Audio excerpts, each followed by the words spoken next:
Welcome to Richard Kabili YouTube channel, and for today's tutorial, I will be teaching you on how to create new vibration in calendar alerts on iPhone X. But first, kindly subscribe to this channel and don't forget to hit the subscribe button and the bell to notify you for the new updates. And let's start. Using your iPhone X from your home screen, first go to Settings. In the Settings, scroll down and click the Sounds and Haptics. And after that, scroll down and go to Sounds and Haptics Pattern section, then click the Calendar Alerts. Then in the Calendar Alerts, click the Vibration. Then after that, in the Vibration, go to Custom section, then click the Create New Vibration.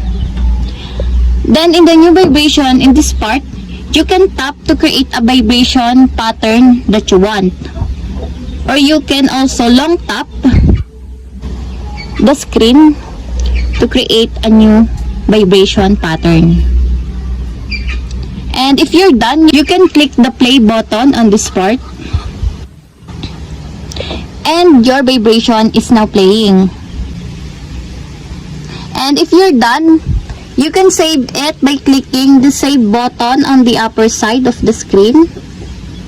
Then you can also create a vibration name, for example, girl. And after that, click save. And your new vibration is on the list. And that's it. We have successfully created new vibration in calendar alerts on iPhone X. If you have a question, can you comment down below, and don't forget to hit the subscribe button and the bell to notify you for the new updates. And thank you for watching!